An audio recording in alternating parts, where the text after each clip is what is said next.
My husband is furious at our daughter for turning down a boy after his accident, and now he's calling both of us shallow and ableist for defending her choice. So my husband and I have been arguing about this all day, and I need some outside perspective. My husband picked our daughter, Cindy, up from school, and he saw her speaking to a schoolmate that she had previously had a crush on. For context, last year during a sleepover, my husband and I overheard Cindy's friends lightly teasing her over having a crush on this boy.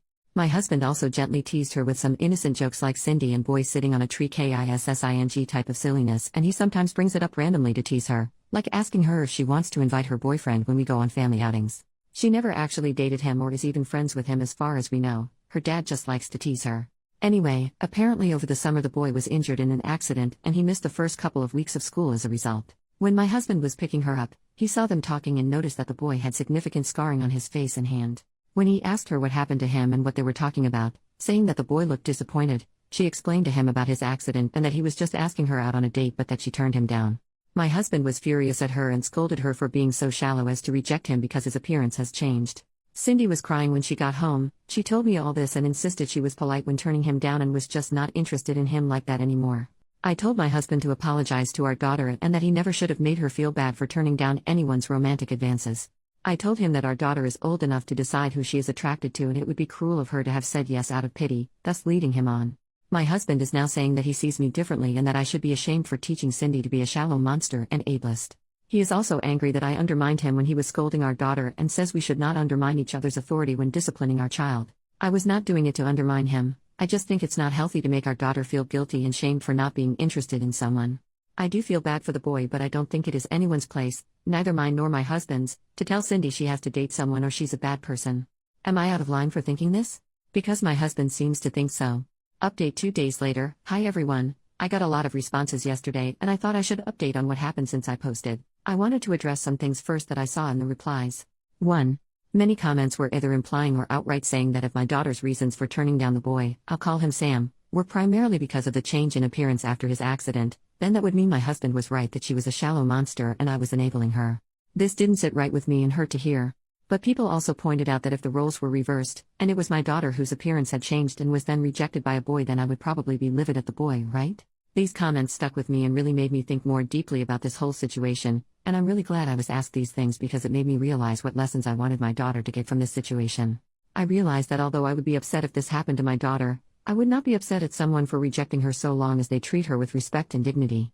I would be upset at the unfair situation she was in, but I would never expect some random person to make it their mission to rectify this injustice at the expense of their own autonomy. I would instead comfort my daughter and explain to her that people are like puzzle pieces, not all of them fit together, and that just because a boy she liked wasn't her puzzle piece does not make her any less valuable or beautiful, and one day she might find someone who does fit well with her. 2. The lesson I wanted my daughter to learn from this was that she was not shallow for rejecting someone romantically regardless of the reason, even if it was physical. That everyone is owed human decency and respect, but not romantic affection. Denying someone equal respect and dignity because of their appearance would be shallow, but she did not do that. Her romantic affection is not a commodity to be distributed, it belonged to her and she is not obligated to be fair when it comes to who she wants to share it with. It belonged to her alone, and is a privilege she gets to bestow on someone she likes and who treats her well. 3.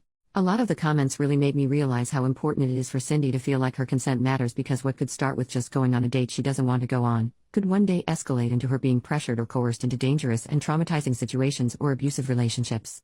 Thank you so much to the commenters who shared their stories, which helped me realize how important this was. 4. Some people claimed that I would likely leave my husband if his appearance changed, but sorry to disappoint you guys because I would never do such a thing. I love my husband so much, my relationship with him is stronger than just dating or a crush. We built a life together, and his appearance changing would not change that. We have been married for long enough that my attraction to him and love for him now go far deeper than looks. Maybe it would be a different story if we were just dating and barely knew each other, but things change once you make vows to each other to stick together in sickness or in health. 5. Many people are claiming that my husband is a monster and abusive. It may seem that way if all you know about him is this one situation, but he is a full human being. He does more for this family every day than I could ever express in one post. He has issues with anger and that he often says things he regrets during. But when he cools off, he is always open to listening and communication. I know now how damaging his teasing of Cindy about Sam was last year, and I will make sure that doesn't happen again, but I assure you all that this is something he has done out of ignorance and not malice. He loves Cindy to bits and would never intentionally do something to harm her. Okay, onto what happened yesterday. Husband woke up and left the house early, so I didn't get a chance to talk to him.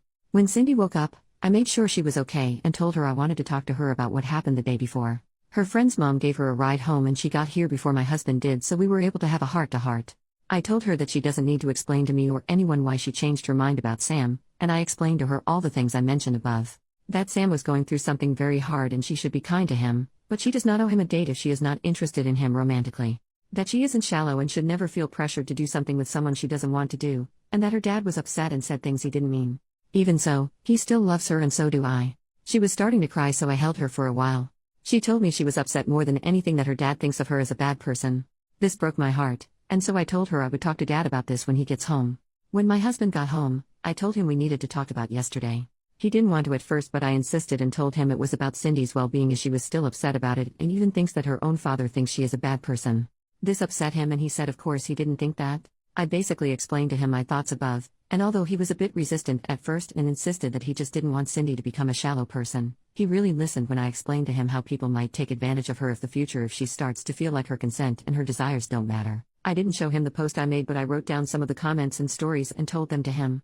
I told him they were stories I found on Reddit from people who experienced something similar. I didn't show him my post because so many comments were unfairly painting him as a monster and I was worried it would make him defensive. I think it broke through to him because he was really upset at the thought of our daughter one day being manipulated into staying with someone who was hurting her. He went to talk to her privately in her room while I prepared dinner, and afterwards she seemed a lot happier and was joking around with her dad again. Today, they're both planning to go bowling together as well.